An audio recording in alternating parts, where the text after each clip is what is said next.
বন্ধুত্বের কোনো নিয়ম নেই, আর এটা শেখানোর জন্য কোনো স্কুল নেই। বন্ধুরা জীবন নামক রেসিপির সবচেয়ে গুরুত্বপূর্ণ উপাদান।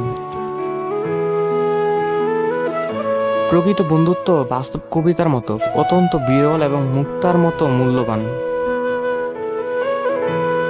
আমি আলোতে একা না হেঁটে অন্ধকারে বন্ধুর সাথে হাঁটতে চাই। বন্ধুত্ব এমন একটি ফুল যা সব ঋতুতেই ফুটে। যার জীবনে একটা বিশ্বস্ত বন্ধু আছে, সে আসলে একটা গুপ্তধন পেয়েছে। বন্ধুত্বের সবচেয়ে বড় উপহার হলো বুঝতে পারা আর বোঝাতে পারা।